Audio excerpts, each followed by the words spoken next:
Hi to all, welcome to my channel study with Nancy. सभी को राम राम, सभी को सत श्री अकाल, सभी को खमा गणी और सभी को गुड मॉर्निंग। सभी का स्वागत है हमारे चैनल के ऊपर। आज जो है वो हमारी जिला दर्शन की सीरीज में हमने जो कोटपुतली बहरोड जिला जो था उसका एक सेशन ले चुके हैं, यानी कि एक सेशन हो चुका है। अब हम नेक्स्ट जो है वो क्लास देखेंगे कि और जो है वो क्या क्या फैक्ट्स बच जाते हैं कोटपुतली व बहरोड जिले में, उसके बारे में जो है वो अब हम डिस्कशन करेंगे। लेकिन सबसे पहले मैं आपको बता दूं कि मेरा जो टेलीग्राम चैनल जो है वो आप जरूर ज्वाइन कर लेना। टेलीग्राम चैनल का जो लिंक जो है मैं आपको कमेंट बॉक्स में पिन कर दूंगी, वहां से आप जो वो टेलीग्राम चैनल जरूर ज्वाइन कर लेना। और स्टडी विद नैंसी के नाम से जो वो टेलीग्राम चैनल है, तो वहां से आप जो वो ज्वाइन कर लेना। तो हम स्टार्ट करते हैं कोटपुतली व बहरोड जिले के बारे में। तो मैं आपको बता दूं कि मैंने इससे मतलब ये वीडियो देखने से पहले आप जो है वो एक वीडियो पहले जरूर देखना, क्योंकि उसमें जो है वो मैंने बहुत सारे फैक्ट्स बता दिए और अभी जो इसमें कुछ जो बच गए हैं उसके बारे में हम डिस्कशन करेंगे। तो अब स्टार्ट करते हैं कि कोटपुतली व बहरोड जिला जो है इसका उपनाम क्या जाता है, यानी कि इसको किस उपनाम से जाना जाता है। तो कोटपुतली बहरोड जिला जो आता है वो किस जिलों से जो वो विभाजित होकर जो है वो इनका गठन किया गया है। तो जयपुर से विभाजित हुआ है और एक जो है वो अलवर से विभाजित हुआ है। तो अलवर जो था इसका जो क्षेत्र जो आता है इसको राठ क्षेत्र के नाम से जाना जाता है। तो इसको किस क्षेत्र के नाम से जाना जाता है, तो इसका उपनाम जो आ जाता है वो राठ क्षेत्र आ जाता है, यानी कि इसका उपनाम क्या आता है, तो राठ क्षेत्र, राठ क्षेत्र के नाम से जाना जाता है। यानी एक तो जो इसको राठ क्षेत्र के नाम से जाना जाता है और एक इसे जो वो बुद्ध धम्म संघ के परवाह बुद्ध धम्म संघ के परवाह संदेश वाहक के रूप में जाना जाता है। बुद्ध धम्म संघ के संदेश वाहक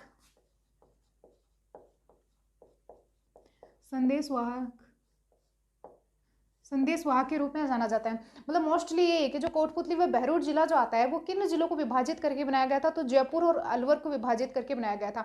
तो जयपुर में जो बैराठ की पहाड़ियाँ, जहाँ से भाबरू शिलालेख मिला है, जहाँ पर जो है वो बैराठ सभ्यता आती है, जहाँ पर बौद्धकालीन प्रमाण मिले हैं, बौद्ध के जो स्वर्ण मंजूषा मिली है, इसी वजह से जो है इसको बुद्ध धम्म संघ के संदेश वाहक के रूप में भी जो है वो हम जान सकते हैं। क्योंकि वो जो बैराठ सभ्यता, बैराठ की पहाड़ियाँ, बैराठ की चोटी और बैराठ जो विराटनगर जो आता है वो अब जो है वो कोटपुतली बहरोड में आएगा। तो जब वही कोटपुतली बहरोड में आ रहा है तो उससे रिलेटेड जो बुद्ध के मतलब कि बुद्ध की जो प्रतिमाएं जो आती हैं वो भी यहीं पे आ जाएंगी, यानी कि हम इसमें उपनाम के रूप में जान सकते हैं कि बुद्ध धम्म संघ के संदेश वाहक के रूप में। नेक्स्ट हम बात करते हैं कि जो पहले जयपुर जो था वहां पे बैराठ की पहाड़ी आया करती थी, विराटनगर जयपुर में बैराठ की पहाड़ी आया करती थी। लेकिन अब जो है ये कोटपुतली बहरोड में बैराठ की पहाड़ियां या बैराठ की चोटी आएंगी। तो हम आपको सबसे पहले बता देते हैं कि जो बैराठ की पहाड़ियां चोटी जो होती है इसकी ऊंचाई जो होती है वो 704 मीटर ऊंचाई होती है, ठीक है। और अब ये किस जिले में आएगी, तो ये कोटपुतली बहरोड जिले में जो है वो बैराठ की पहाड़ी व बैराठ की चोटी आएगी। और बैराठ सभ्यता जो आती है ये भी अब कोटपुतली बहरोड जिले में आएगी, जो मैंने आपको पहले वीडियो में पढ़ा दिया, तो आप उस वीडियो को जरूर देख लेना। नेक्स्ट हम बात करते हैं कि यहाँ पे जो है वो बैराठ की पहाड़ी व बैराठ की चोटी जो आती है, यहाँ पे कुछ डूंगरी आ जाती है, जिसमें कि भीम डूंगरी आ जाती है, बिजक डूंगरी आ जाती है, गणेश डूंगरी आ जाती है और एक जो वो महादेव डूंगरी आ जाती है। तो हम बात करते हैं तो कुछ डूंगरी कौन कौन सी आती है, तो एक तो जो आती है वो गणेश डूंगरी आती है, गणेश डूंगरी, और एक जो आती है वो भीम डूंगरी। और ये भीम डूंगरी जो आती है यहाँ पर बैराठ सभ्यता के अवशेष यहीं से मिले हमें। और अगर हम बात करें तो यहाँ पर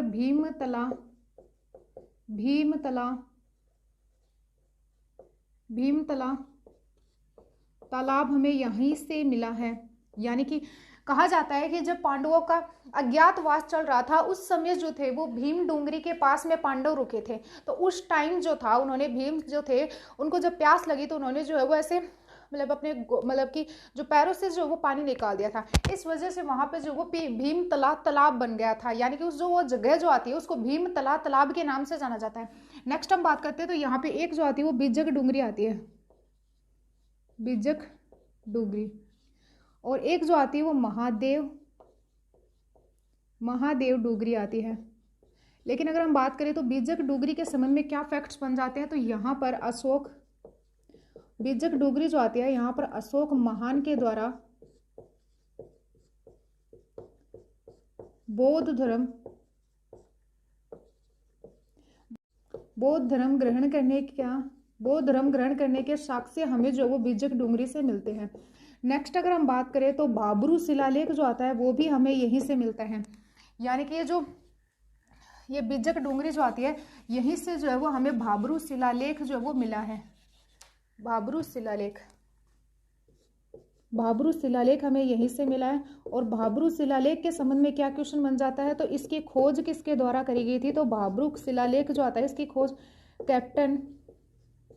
कैप्टन बर्ट के द्वारा जो उसकी खोज करी गई थी, यानी कि भाबरू शिलालेख की खोज जो किसके द्वारा की गई थी, तो इसकी खोज जो थी वो कैप्टन बर्ट के द्वारा की गई थी। लेकिन एक क्वेश्चन आपको जो है इसके संबंध में ये पूछ लेंगे कि कैप्टन बर्ट के द्वारा इसकी खोज 1837 ईस्वी में की गई थी, यानी कि इसकी खोज कब की गई थी ये बात पूछ लेंगे। तो इसकी खोज जो 1837 में कैप्टन बर्ट के द्वारा खोजी गई थी। भाबरू शिलालेख जो आता है वो किस भाषा में आता है, तो ब्रह्मी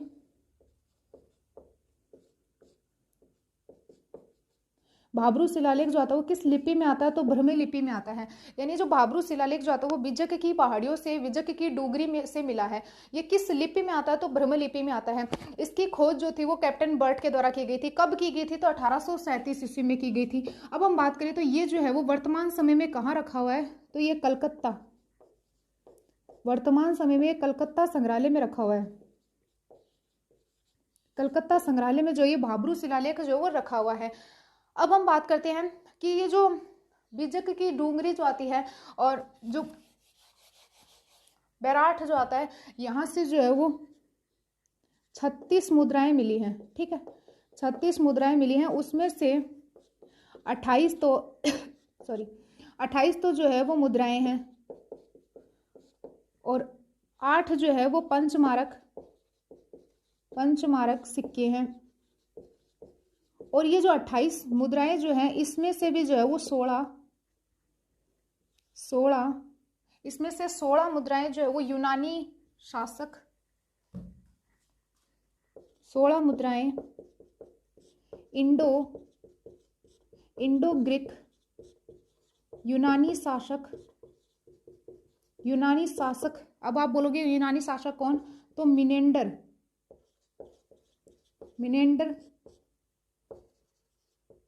के समय की है। यानी कि 16 मुद्राएं जो आती है वो इंडो ग्रीक यूनानी शासक मिनेंडर जो आता है उसके समय की थी। इसमें से 8 तो हमें पंचमारक सिक्के मिले हैं, 28 मुद्राएं मिली हैं और इसमें जो वो पूरी 36 मुद्राएं थी। और अगर हम बात करें तो यहाँ पे जो वो और क्या मिला है, तो यहाँ पे जो वो टकसाल मिला है। टकसाल जो है वो यहाँ से मिली है, टकसाल यानी कि मुद्रे जो पैसे होते थे, सिक्के जो होते थे उनको ढालने की जो वो टकसाल हमें यहाँ से मिली है। नेक्स्ट हम बात करते हैं कि कोटपुतली बहरोड जिला जो आता है यहाँ पर किस प्रकार का खनिज पाया जाता है, तो भैंसलाना आपने क्षेत्र नाम सुना होगा। भैंसलाना जो है वो अब वर्तमान समय में किस जिले में आता है, तो भैंसलाना कोटपुतली और बहरोड जिले में जो वो भैंसलाना आता है, ठीक है। और ये भैंसलाना जो आता है वो काले संगमरमर के लिए जाना जाता है। काला संगमरमर जो है वो यहाँ से निकाला जाता है। काला संगमरमर के लिए जो ये भैंसलाना जाना जाता है। काला संगमरमर काले संगमरमर के लिए जो ये भैंसलाना जाना जाता है। नेक्स्ट अगर हम बात करें तो यहाँ पे जो एक क्लस्टर आ जाता है, यानी कि एक क्लस्टर आता है जिसका नाम चरम क्लस्टर आता है। ये जो चरम क्लस्टर जो आता है वो रूडा के द्वारा डेवलप किया जा रहा है। रूडा का मतलब क्या होता है, तो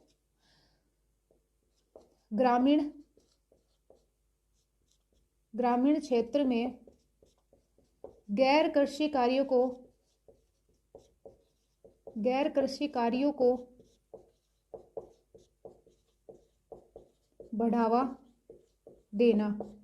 यानी कि चरम क्लस्टर जो आता है वो कोटपुतली बहरोड में स्टार्ट किया गया। मतलब चरम क्लस्टर कोटपुतली बहरोड में स्टार्ट किया गया। किसके द्वारा स्टार्ट किया गया, तो रूडा के द्वारा स्टार्ट किया गया। रूडा जो एजेंसी जो आती है उसके द्वारा क्या काम किया जाता है, तो रूडा के द्वारा जो ग्रामीण क्षेत्र जो होता है उसमें ग्रामीण क्षेत्र में गैर कृषि कार्य, यानी कि जो कृषि से रिलेटेड नहीं होते हैं, गैर कृषि कार्य जो होते हैं उनको विकास करने का कार्य जो वो रूडा के द्वारा किया जाता है। और ये जो चरम क्लस्टर जो आता है ये कहाँ पे आ जाता है, कोटपुतली बहरोड में भी जो ये चरम क्लस्टर कहाँ पे आता है, तो ये बानसूर में आ जाता है। यानी कि कोटपुतली बहरोड में चरम क्लस्टर कहाँ आता है, तो बानसूर में। बानसूर कोटपुतली बहरोड में जो ये चरम क्लस्टर होता है, ठीक है। रूडा की अगर हम बात करें तो rural non agriculture development agency जो आती है वो रूडा की करी गई थी। तो रूडा की स्थापना करी गई थी 1995 में, जो वो रूडा की स्थापना की गई थी। अगर हम इसके हेडक्वार्टर के बारे में बात करते हैं तो जयपुर में रूडा का हेडक्वार्टर आ जाता है। यानी कि चरम क्लस्टर जो आता है वो बानसूर, कोटपुतली, बहरोड में डेवलप किया गया है। किसके द्वारा? तो रूडा के द्वारा किया गया है। रूडा क्या आता है? तो rural non agriculture development agency RUDA आता है। रूडा की स्थापना कब हुई थी? तो रूडा की स्थापना जो थी वो 1995 यानी कि 1995 में रूडा की स्थापना हुई थी। रूडा का हेडक्वार्टर कहा जाता है तो जयपुर में रूडा का हेडक्वार्टर आ जाता है। और रूडा कार्य क्या करता है? तो ग्रामीण क्षेत्र में जो गैर कृषि कार्य जो होते हैं उनको विकसित करने का या उनको बढ़ावा देने का या उनको इम्प्रूव करने का कार्य जो है वो रूडा के द्वारा किया जाता है। रूडा की जो है वो एक एजेंसी चलती है, यानी कि रूडा की एक एजेंसी चलती है जो कि रुड सेट के नाम से जानी जाती है। यानी कि अगर हम बात करें तो रूडा की जो है वो एक एजेंसी चलती है, एक एजेंसी चलती है जिसको रुड सेट के नाम से जाना जाता है। यानी कि रूडा की एक एजेंसी चलती है जिसको रुड सेट के नाम से जाना जाता है, रुड सेटी के नाम से जाना जाता है। रूडा की एक एजेंसी है और ग्रामीण क्षेत्र में गैर कृषि कार्य को बढ़ावा देने का कार्य जो वो रूडा के द्वारा किया जाता है। चरम क्लस्टर को डेवलप किया था कोटपुतली, बहरोड में, बानसूर में। नेक्स्ट हम बात करते हैं तो एक जो है वो खनिज के हमने बारे में बात करी ली कि भैंसलाना, कोटपुतली, बहरोड जो आता है यहाँ पर काला संगमरमर पाया जाता है। अब हम जो वो बहरोड के संबंध में कुछ फैक्ट्स पढ़ सकते हैं, यानी कि बहरोड में क्या फैक्ट्स आते हैं। तो एक जो आता है वो जखराना नस्ल, और ये जो जखराना नस्ल जो आती है वो बकरी की नस्ल आती है।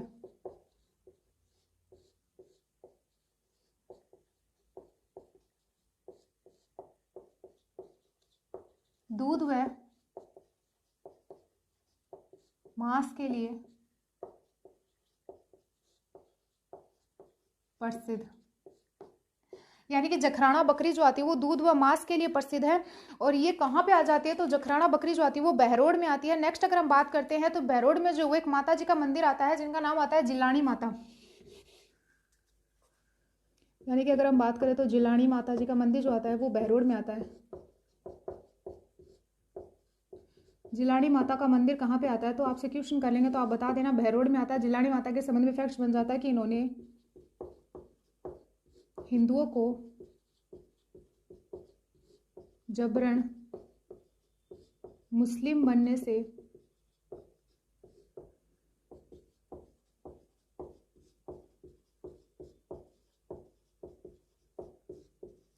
बचाया था। यानी कि जिलानी माता जो आती है उनका मंदिर बहरोड, कोटपुतली, बहरोड में आता है। इन्होंने मुस्लिमों को जो है मतलब हिंदुओं को जबरन मुस्लिम बनने से बचाया था। यहाँ पर जो वो मयूर ध्वज का शासन था, बहरोड में जो वो पहले मयूर ध्वज का शासन था, लेकिन बाद में जो वो शालिवाहन का शासन हो गया था। यानी कि पहले जो है वो यहाँ पर मयूर ध्वज का शासन था, मयूर ध्वज का शासन था। फिर शालिवाहन का शासन हो गया। यानी कि यहाँ पर जो है वो पहले मतलब बहरोड जो आता है कठपुतली बहरोड जिले में जो यहाँ पर शालिवाहन शासकों का बाद में शासन हुआ था। पहले इससे पहले मयूर ध्वज का शासन था। बहरोड जो आता है यहाँ पर कसोटी नाला आता है जो कि साबी नदी में आकर गिरता है।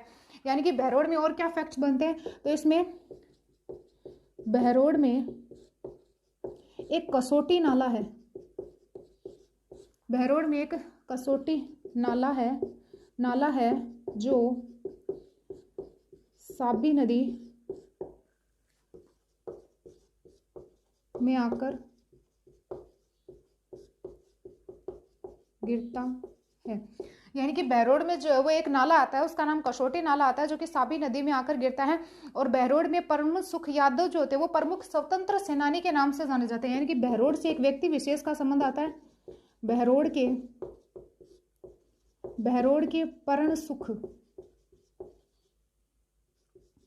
प्राण सुख यादव, बहरोड के प्राण सुख यादव को स्वतंत्र सेनानी के नाम से जाना जाता है।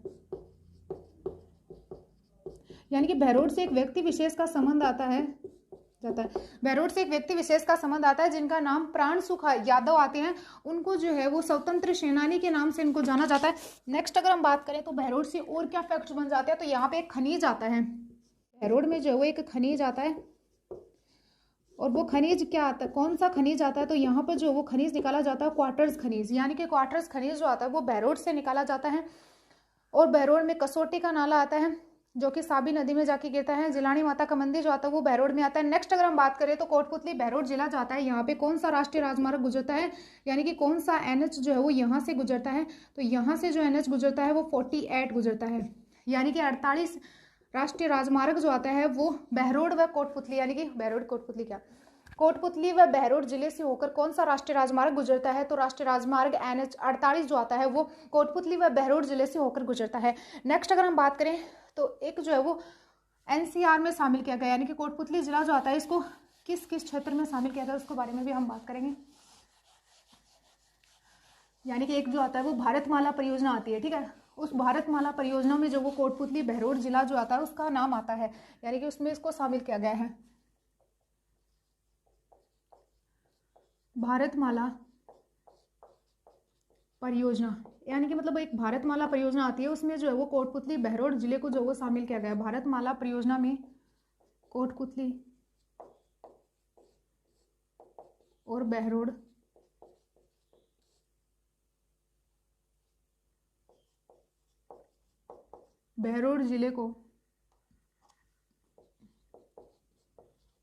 जिले को शामिल किया गया है, यानी कि कोटपुतली बहरोड जिला जो आता है इसको भारतमाला परियोजना में शामिल किया गया है। नेक्स्ट अगर हम बात करें तो कोटपुतली व बहरोड जिले से और क्या फैक्ट्स बन जाते हैं, तो इसको NCR में शामिल किया गया है। NCR मतलब नेशनल कैपिटल रीजन, राष्ट्रीय राजधानी क्षेत्र में शामिल किया गया है।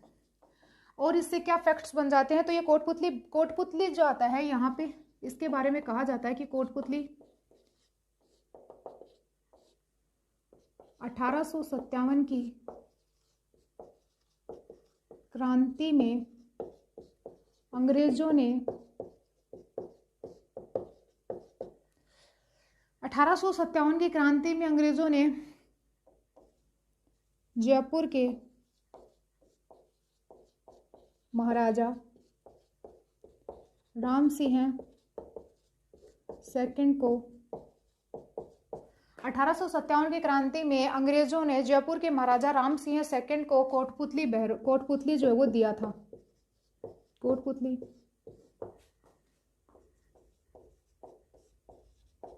यानी 1857 की क्रांति में अंग्रेजों के द्वारा जो है वो राम सिंह सेकंड जो कि जयपुर के महाराजा आते हैं उनको कोटपुतली भेंट किया था, या फिर उनकी ईमानदारी के ऊपर जो इनको कोटपुतली दिया गया था।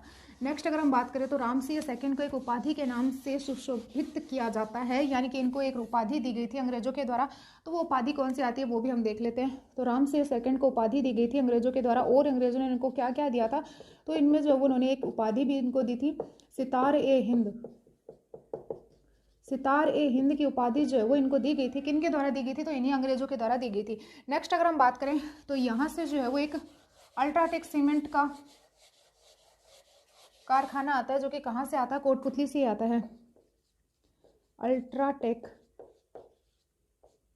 सीमेंट, मेरी हिंदी बहुत ज़्यादा खराब है, मात्रा में गलती हो जाती है। अल्ट्राटेक सीमेंट का कारखाना कोटपुतली बहरोड जिले में आता है, यानी कि कोटपुतली में अल्ट्राटेक सीमेंट का कारखाना आता है। और एक जो है वो स्थान आता है जिसका नाम थानागाजी आता है। थानागाजी स्थान के बारे में आपने सुना ही होगा। और ये थानागाजी जो आता है यहाँ पर मूर्तियाँ प्रसिद्ध है, यानी कि थानागाजी जो आता है यहाँ की मूर्तियाँ बहुत ज़्यादा प्रसिद्ध है। नेक्स्ट अगर हम बात करें तो अवंती मोटर्स व अशोक लीलैंड का कारखाना भी यहीं पे आता है। और अगर हम बात करें तो अवंती मोटर्स व अशोक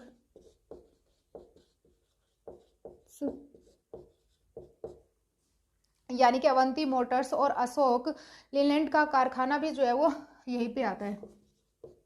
कारखाना कहाँ पे आता है, तो यहीं पे हमें कोटपुतली बहरोड जिले में जो है वो देखने को मिलता है। नेक्स्ट अगर हम बात करें तो यहाँ पे जो है वो मनसा माता का मंदिर आता है, जो कि दहमी कला में आता है। यानी कि यहाँ पे और क्या आता है, तो माता का मंदिर आता है, मनसा माता का मंदिर आता है, जो कि कहाँ पे आता है, तो दहमी कला में जो है वो मनसा माता का मंदिर आता है। नेक्स्ट अगर हम बात करें तो एक स्थान आता है, उसका नाम आता है पावटा। मैंने आपको इस तहसील और उपखंड में भी जो वो पावटा के बारे में बताया था। राजस्थानी पोशाक व हस्तकला के लिए प्रसिद्ध है। यानी कि जो पावटा जो आता है वो तहसील या उपखंड के रूप में कोटपुतली बहरोड़ा में आता है, जो कि राजस्थानी पोशाक व हस्तशिल्प के लिए प्रसिद्ध है। हस्तकला या हस्तशिल्प के लिए जो है ये प्रसिद्ध है। हस्तकला और हस्तशिल्प के लिए प्रसिद्ध है। नेक्स्ट अगर हम बात करें तो एक जो है वो गांव आता है जिसका नाम नारायणपुर आता है। नारायणपुर गांव जो आता है, इसके बारे में ये फैक्ट्स बनता है कि नारायणपुर गांव में धमोड़ा धाम प्रसिद्ध है। यानी कि नारायणपुर गांव में एक धाम आता है जिसका नाम धमोड़ा धाम प्रसिद्ध है। यानी कि यहाँ जो है वो धमोड़ा धाम प्रसिद्ध है। नेक्स्ट जो है वो हम एक गांव के बारे में डिस्कस करेंगे जिसका नाम आता है नवरंगपुर गांव। ये जो इधर वाले फैक्ट्स जो है वो आप सारे नोट कर लेना। यानी कि यहाँ पे जो है वो एक गांव आता है जिसका नाम नवरंगपुर गांव आता है। नवरंगपुर गांव। और ये जो नवरंगपुर गांव जो आता है उसके बारे में कहा जाता है यहाँ बाल विवाह को रोकने के लिए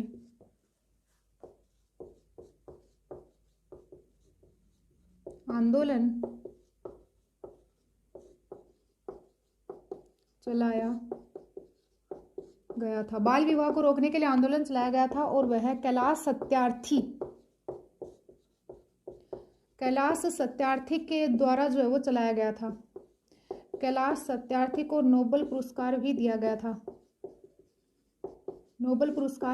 था के द्वारा चलाया गया था। नेक्स्ट जो है वो यहाँ पे एक पीएम कुसुम योजना आती है। पीएम कुसुम योजना आती है जो डीजल पंप सेट के स्थान पे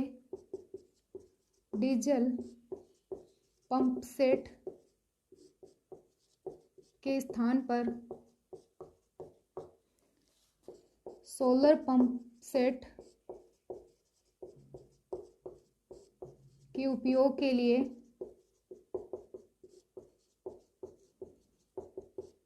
शुरू की गई थी। नेक्स्ट अगर हम बात करें तो पीएम कुसुम योजना, इस योजना के तहत राजस्थान का, यानी कि इस योजना के तहत राजस्थान का सोलर संयंत्र भालोजी गांव,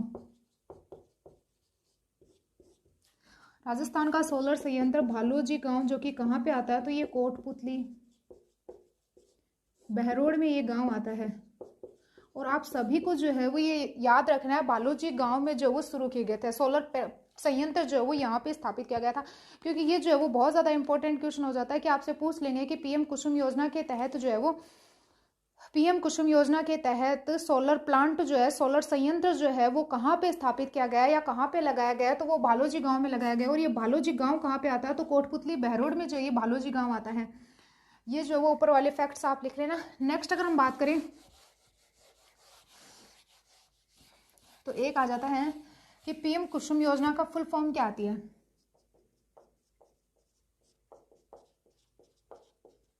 ये योजना क्या आती है, इसमें प्रधानमंत्री किसान ऊर्जा सुरक्षा उत्थान महाअभियान खुद जो है वो उठाएगा या किसान खुद देगा। इसमें जो वो डीजल पंप सेट के स्थान पे जो वो सोलर पंप सेट का यूज किया जाएगा। इस योजना के तहत राजस्थान का सोलर संयंत्र जो वो भालोजी गांव कोटपुतली बहरोड में जो वो शुरू किया गया है, और इस योजना के तहत राजस्थान की फर्स्ट रैंक आती है, यानी कि इस योजना के तहत राजस्थान का पहला स्थान आता है। यानी कि ये जो पीएम कुसुम योजना जो आती है, इसके तहत राजस्थान की फर्स्ट रैंक आती है, राजस्थान का पहला स्थान आता है कि इसमें जो वो राजस्थान अग्रणी आता है। नेक्स्ट अगर हम बात करें तो दिल्ली मुंबई इंडस्ट्रियल कॉरिडोर जो आता है, उसमें कोटपुतली व बहरोड जिले को शामिल किया गया है। अब आप पूछोगे कि दिल्ली मुंबई इंडस्ट्रियल कॉरिडोर, भारतमाला परियोजना के बारे में मैंने आपको जैसे बताया था उसी प्रकार जो वो DMIC आता है, यानी कि दिल्ली मुंबई इंडस्ट्रियल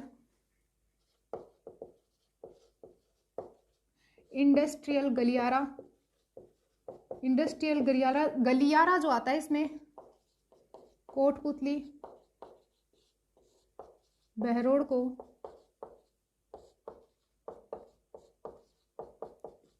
शामिल किया गया है। यानी कि दिल्ली, यानी कि DMIC आता है, दिल्ली मुंबई इंडस्ट्रियल कॉरिडोर जो आता है, उसमें कोटपुतली व बहरोड जिले को जो है वो शामिल किया गया है। और भारतमाला परियोजना के बारे में मैंने आपको बताया था, उसमें भी जो वो कोटपुतली और बहरोड जिले को शामिल किया गया है। नेक्स्ट अगर हम बात करें तो एक बानसूर जो स्थान आता है, यहाँ पर ठंडे पानी के झरने आते हैं। बानसूर में ठंडे पानी के झरने आते हैं। यानी कि कोटपुतली बहरोड जिला जो आता है, यहाँ पर एक बानसूर स्थान आता है, वहां पर ठंडे पानी के झरने आते हैं। ठंडे पानी के झरने की वजह से जो है वो इस बानसूर को बहुत ज़्यादा जो है वो प्रसिद्धि मिली है, या इसको जो है वो जाना जाता है। नेक्स्ट अगर हम बात करें तो यहाँ पे जो एक CIS का सेंटर जो आता है, ट्रेनिंग सेंटर आता है, जो कि बानसूर की जगह जो वो बहरोड में आता है, यानी कि बहरोड तहसील में, बहरोड में CISF, यानी कि सेंट्रल इंडस्ट्रियल सिक्योरिटी फोर्स का हेडक्वार्टर जो है, मतलब ट्रेनिंग सेंटर जो आता है का ट्रेनिंग सेंटर आता है। यानी कि जो कोटपुतली बहरोड जिला जो आता है, यहाँ पर CISF का ट्रेनिंग सेंटर आता है, यानी कि सेंट्रल इंडस्ट्रियल सिक्योरिटी फोर्स जो आती है, उसका जो ट्रेनिंग सेंटर जो आता है वो कोटपुतली बहरोड में आता है। और एक जो है वो बानसूर में एक चीज़ आती है, जिसका मतलब किला आता है, चीज़ तो क्या आएगी, बानसूर में एक किला आता है, हाजीपुर का किला, वो जो है वो बानसूर में आता है। बानसूर में हाजीपुर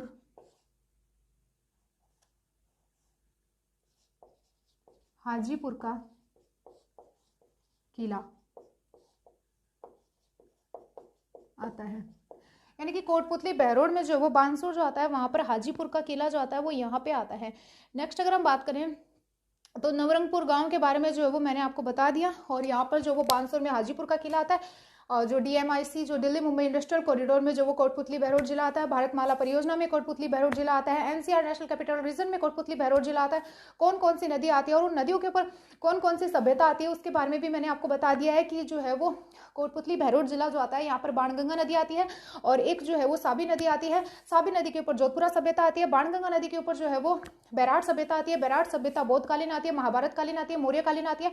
वहां पर जो है वो मतलब बुद्ध जी की जो वो स्वर्ण मंजूषा जो वो मिली है, और बुद्ध जी की जो वो मथुरा शैली में प्रतिमा मिली है। यानी कि यहाँ पर कोटपुतली बहरोड जो आता है, यहाँ पर बुद्ध की जो वो मथुरा शैली में प्रतिमा मिली है। सम्राट अशोक के द्वारा जो बौद्ध धर्म ग्रहण किया गया था, वो भाब्रू शिलालेख में जो वो हमें जानकारी मिलती है। बहुत सारे फैक्ट्स मैंने बता दिए हैं। इतने सारे फैक्ट्स याद होंगे तभी जो एग्जाम क्रैक होगा। तो आप ये सभी चीज़ें जो वो नोट कर लेना बुक में और कॉपी में। और मैंने जो पूरी तरह से जो इस मतलब इस जिले के बारे में कुछ भी नहीं छोड़ा है कि आप अगर ओनली क्लास लेके, और इस क्लास में मैंने जितना मटीरियल करवाया है उतना मटीरियल अगर आप याद कर लोगे ना, तब भी आपका एग्जाम क्लियर हो जाएगा। आपको ज़्यादा जो बुक्स से जो है वो पढ़ने की जरूरत नहीं होती है। यानी कि इसको जो वो नोट्स बना लो, और इसमें से भी अगर आपके क्वेश्चन गलत नहीं होते हैं ना, तब भी जो है वो आपके क्वेश्चन सही हो जाएंगे वहाँ पे। तो आप ये सारी चीज़ें जो वो लिख लेना, नोट्स बना लेना, और फिर जो वो याद कर लेना। अगर वीडियो अच्छा लगा तो लाइक शेयर और सब्सक्राइब जरूर करें। Thank you and bye.